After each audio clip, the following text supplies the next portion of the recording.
Orang stres, mental illness, itu karena mereka kurang sholat. Karena mereka kurang ingat sama Allah. Aku nggak setuju dengan semua itu. Tapi orang bisa stres, depresi, itu adalah bukan karena mereka kurang sholat, tapi mereka perlu sholat. Bukan karena mereka nggak dekat sama Allah, tapi karena mereka perlu dekat sama Allah. Lebih bingung? Yuk kita bahas dan kita jelasin.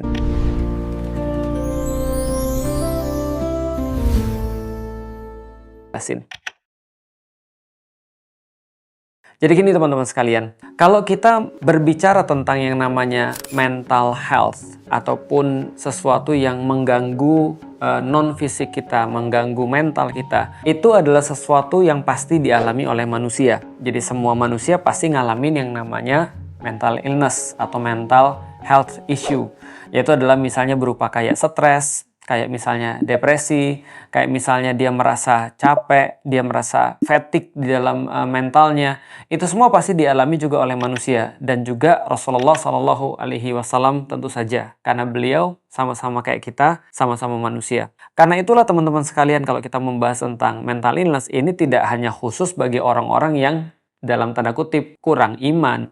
Karena siapa yang bisa menyalahkan atau bisa berkata bahwasanya Rasulullah Muhammad itu kurang iman? Nggak ada kan pastinya. Nah, karena itulah yang namanya mental health ini adalah sesuatu yang biasa. Yang menarik sekali, di dalam Islam itu membahas tentang mental illness atau mental health itu justru dari awal-awal. Jadi semenjak awal Al-Quran diturunkan, Al-Quran sangat memperhatikan yang namanya kesehatan mental. Bahkan kesehatan mental ini menjadi pembahasan yang sangat-sangat intens dibandingkan dengan penyakit-penyakit fisik. Misal dikatakan kayak munafik, itu adalah bagian daripada penyakit mental. Atau misalnya kayak hasad, itu juga bagian daripada penyakit mental.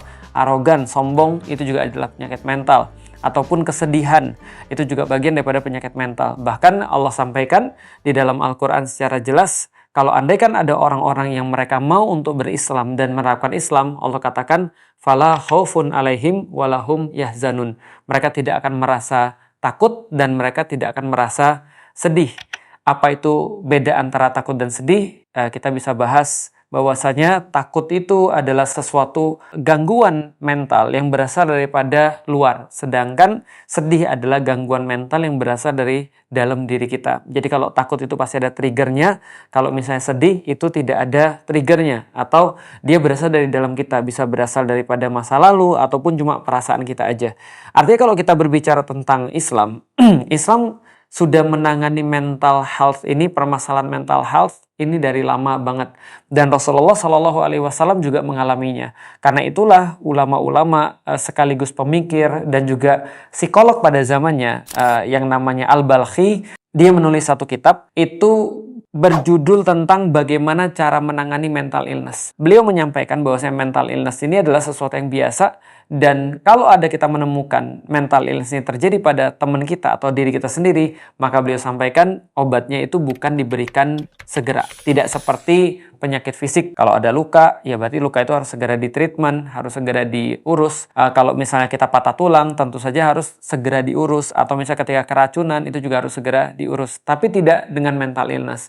Karena mental illness ini tidak bisa langsung segera kita tangani. Karena kalau begitu kita langsung tangani dan tidak pada waktu yang tepat, maka biasanya akan menimbulkan justru kontraproduktif. Nah, bagaimana terus kemudian Rasulullah Shallallahu Alaihi Wasallam menangani mental illness? Di dalam surat Ali Imran itu Allah bahas tentang satu kejadian yang termasuk paling menguras mental Rasulullah Shallallahu Alaihi Wasallam, yaitu adalah ketika beliau harus mengalami kehilangan pamannya Hamzah bin Abdul Muthalib. Dan kita tahu bahwasanya pamannya Hamzah bin Abdul Muthalib adalah salah seorang yang sangat penting sekali di sisi beliau dan orang yang bisa diandalkan oleh Rasulullah Shallallahu Alaihi Wasallam, sehingga dia berjuluk singanya Allah. Dan ada banyak sekali sahabat-sahabat Rasulullah juga meninggal ketika perang Uhud. Ada Mus'ab bin Umair, ada Abdullah bin Jahsy, dan juga sahabat-sahabat yang lain yang berjumlah hampir 72 orang. Yang tidak kalah menyakitkan adalah ketika peristiwa ini justru diawali karena orang-orang yang diperintahkan oleh Rasulullah Shallallahu Alaihi Wasallam untuk berjaga di atas bukit,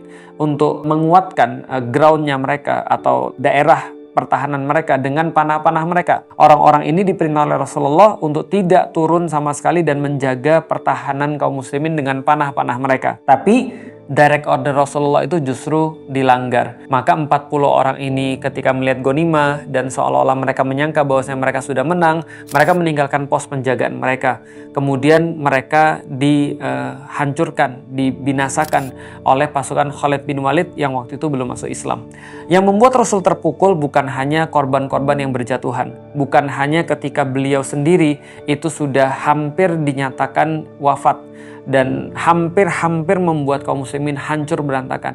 Bukan hanya itu, bukan hanya luka-luka di dalam tubuh beliau, tapi yang membuat beliau sangat merasa sedih adalah karena semua ini terjadi seolah-olah itu adalah tanggung jawabnya beliau. Beliau yang tidak bisa mengarahkan pasukan-pasukan, beliau yang tidak bisa untuk prevent segala sesuatu yang terjadi, maka beliau dirudung kesedihan yang sangat luar biasa.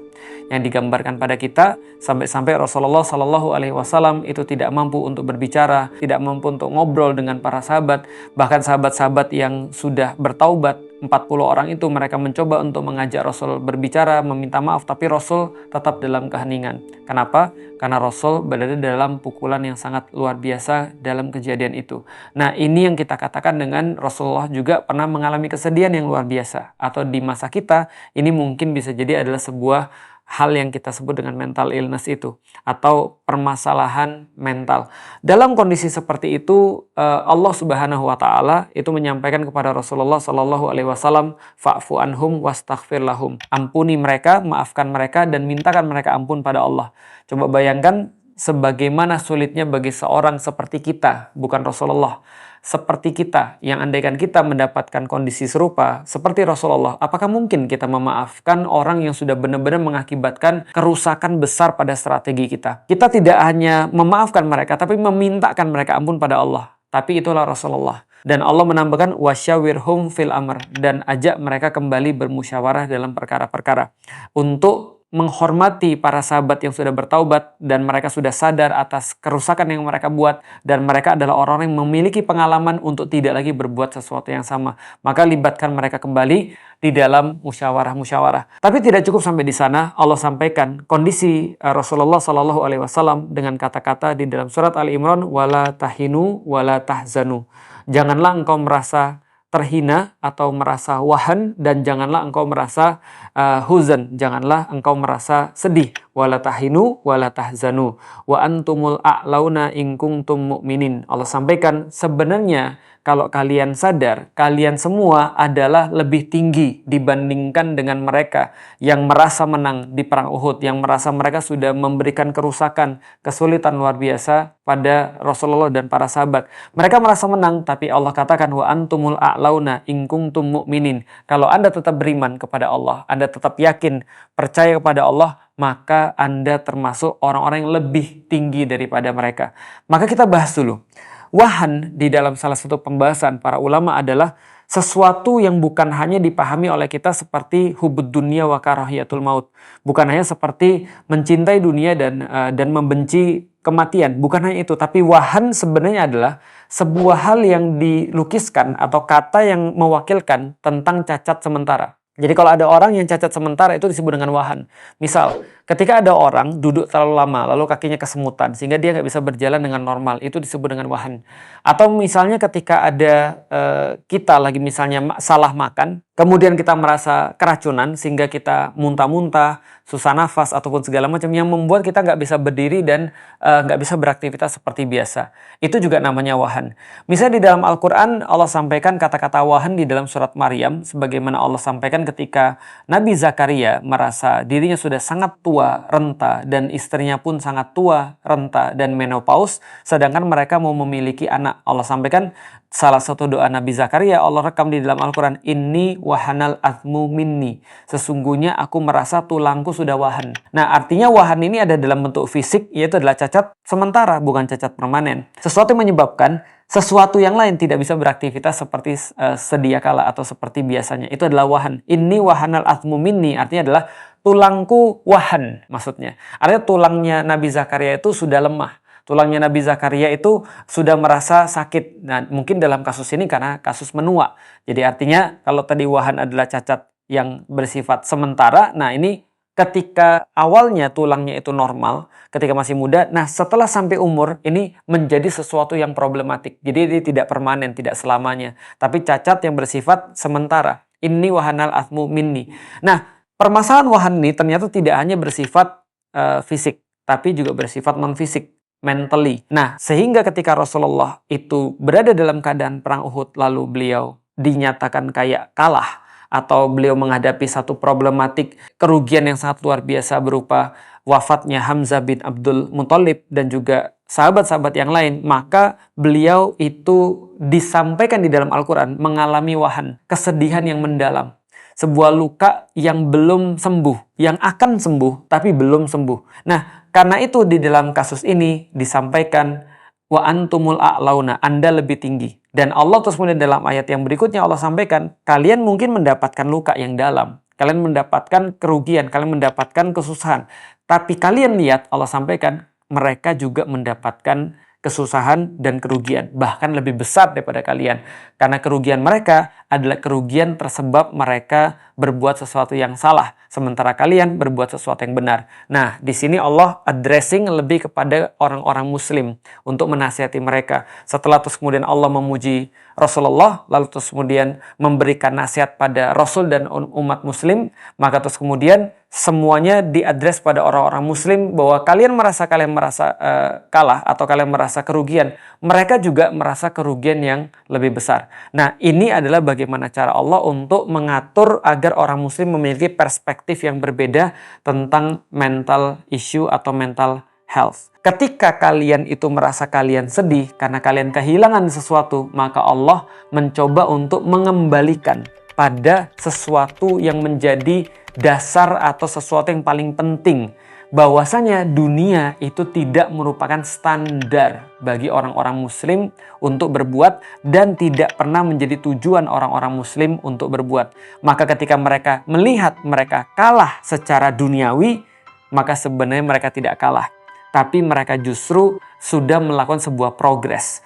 Ketika mereka misalnya terlihat rugi secara duniawi, mereka sebenarnya tidak rugi secara duniawi, tapi mereka sedang melakukan progres. Maka Allah sampaikan tentang orang-orang yang meninggal ketika syahid. Mereka tidak meninggal, mereka tidak wafat, tapi mereka justru hidup di sisi Allah. Dan mereka sama seperti kalian, mereka dikasih rezeki pagi dan petang. Mereka sama seperti kalian, bahkan mereka dalam keadaan yang lebih baik. Ini adalah sudut pandang yang ditawarkan oleh Islam mengenai mental health. Begitu juga ketika Allah menguji Rasulullah Muhammad Sallallahu Alaihi Wasallam dengan kehilangan anaknya. Ketika Ibrahim, anaknya Rasulullah Sallallahu Alaihi Wasallam itu harus dipanggil oleh Allah, maka bagaimana terus kemudian yang Allah sampaikan kepada Nabi Muhammad, Inna a'tainakal kautsar, fasalli li rabbika wanhar. Maka Allah sampaikan, sesungguhnya kami sudah ngasih kamu kebaikan yang banyak. Bukankah aku udah ngasih kamu kebaikan yang banyak? Itu kata Allah kepada Rasulullah. Seolah-olah pengen mengalihkan cara pandang Rasulullah. Inna a'tainakal kautsar. Bukankah aku udah kasih kamu sesuatu yang lebih banyak daripada semua yang aku ambil? Kalaupun misalnya aku mengambil yang engkau kasihi, anakmu misalnya, tapi bukankah Allah sudah ganti yang benar-benar banyak banget bagi engkau, Muhammad? Maka ini adalah cara pandang, itu diganti. Yang dilihat bukan yang hilang, tapi yang dilihat adalah sesuatu yang masih ada. Ini penting banget. Karena seringkali kita itu senantiasa sedih karena sense of scarcity. Karena kita selalu fokus pada apa yang hilang, tapi kita nggak fokus pada apa yang kita masih punya. Seseorang ketika misalnya rumahnya kebakaran, maka dia akan merasa sedih banget ketika dia ngeliat rumahnya kebakaran. Tapi begitu dia ngeliat apa yang masih ada, apa yang masih tersisa, bukankah dia masih punya keluarganya? Bukankah dia masih punya dirinya? Atau dia masih punya Allah, dia masih punya keimanan, dia melihat apa yang tersisa pada dirinya, dan itu yang Allah ajarkan kepada Nabi Muhammad dan juga kepada kita. Ketika terus kemudian disampaikan dalam tafsir yang lain, bahwasanya inna a'tainakal kautsar disampaikan juga artinya adalah, bukankah aku sudah memberikan kamu telaga kautsar? Bukankah aku sudah mengganti semua yang aku ambil kepadamu dengan kamu memberikan syafaat nanti di telaga kautsar? Bahwa setiap orang mengikuti kamu, yang ittiba kepada kamu, yang taat dengan setiap yang kamu perintahkan, yang menyayangi kamu, maka aku menjamin surga bagi mereka dari tanganmu dengan telaga Kautsar itu.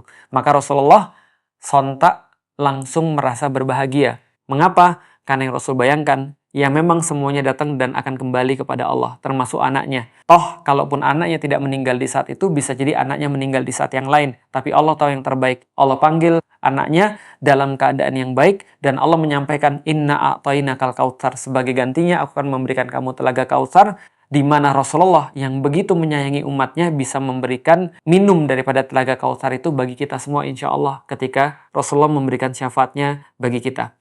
Ini cara Allah di dalam Islam untuk mengganti bagaimana paradigma kita.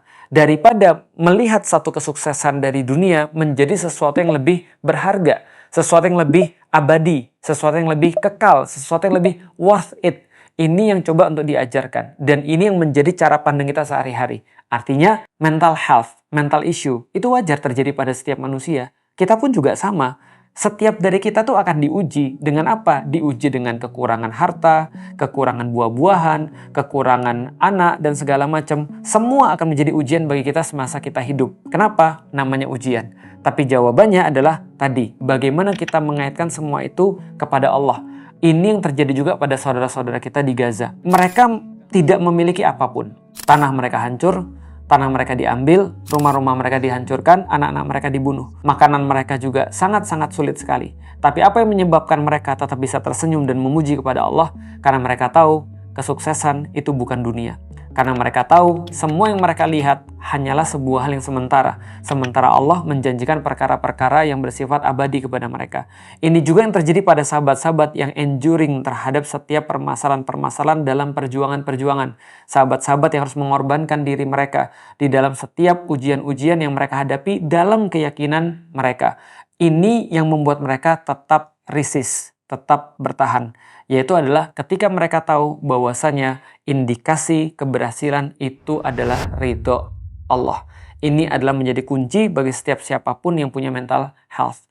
Nah, apa terus kemudian hubungannya dengan apa yang kita sampaikan tadi? Ketika ada orang misalnya mengatakan, kalau ada orang lihat ada orang depresi, ada orang stres misalnya, atau ada orang misalnya fatigue, mental fatigue, lalu kemudian dikatakan, kamu tuh kurang sholat. Aku nggak setuju banget. Kenapa? Karena belum tentu orang kurang sholat atau kurang iman yang mengakibatkan dia jadi mental health. Tapi orang, ketika dia masih orang, masih manusia, dia wajar banget untuk mempunyai pengalaman seperti itu. Kenapa? Karena Allah menginginkan agar dia naik level. Sebagaimana yang Allah inginkan pada Rasul dan sahabat. Allah pengen merekalibrasi. Jadi mengkalibrasi ulang komitmen kita kepada Allah. Bahwasanya yang paling penting adalah Allah. Bahwasanya semuanya itu harusnya diukur berdasarkan Allah. Karena manusia itu sering lupa. Kita tahu bahwasanya manusia itu sering banget lupa. Maka manusia perlu diingatkan oleh Allah. Maka ketika ada orang kena mental illness, bukan berarti karena mereka kurang sholat. Bukan karena mereka kurang iman. Tapi mereka perlu sholat. Tapi mereka perlu meningkatkan keimanan mereka. Ini adalah satu sudut pandang yang berbeda. Kadang-kadang seolah-olah kayak sama, kurang dengan perlu. Tapi satu hal, balik lagi, dilihat daripada apa yang hilang, tapi yang satu, dilihat daripada apa yang masih tersisa dan apa yang bisa ditambah. Nah, ini adalah cara pandang umat muslim. Sehingga ketika seseorang mendapatkan mental health, dia sedih, itu wajar. Ketika dia merasa fatigue, itu wajar. Tapi di titik itulah dia menjadi itu kemudian merasa sadar bahwasanya dia perlu Allah. Bahwasanya dia perlu lebih dekat dengan Allah. Dia perlu untuk sholat. Makanya Allah sampaikan, wasta'inu bis-sabri wassalah. Maka ketika Anda dalam keadaan seperti itu, maka minta tolonglah dengan sabar dan sholat. Satu lagi yang menjadi yang penting, ketika ngelihat orang mental illness, please jangan disuruh-suruh. Please jangan untuk dibebani ulang. Kamu itu stres, sholat sana. Makanya kamu itu kurang sholat, kamu itu kata Ustadz perlu sholat. Enggak gitu. Yang dimaksud adalah ketika ada orang punya mental illness atau mental health issue, yang kita lakukan adalah menemani dia. Sehingga dia bisa melewati masa-masa sulit. Karena dia merasa punya teman, dia merasa dibersamai, dan di titik itulah harus muncul kesadaran dari dia sebagai pribadi untuk bisa sholat, untuk bisa dekat sama Allah. Karena seringkali orang disuruh tuh nggak suka. Tapi ketika itu datang dari dia sendiri, dia akan rela dan mau banget untuk menjalankannya. Apa yang menjadi intinya? Cinta, sayang pada Allah, iman kepada Allah. Maka mudah-mudahan ketika kita punya mental issue, ini bisa muncul daripada keinginan kita, bahwasanya kita bukan kurang sholat, kita bukan kurang iman, tapi kita perlu sholat dan perlu untuk lebih beriman lagi kepada Allah.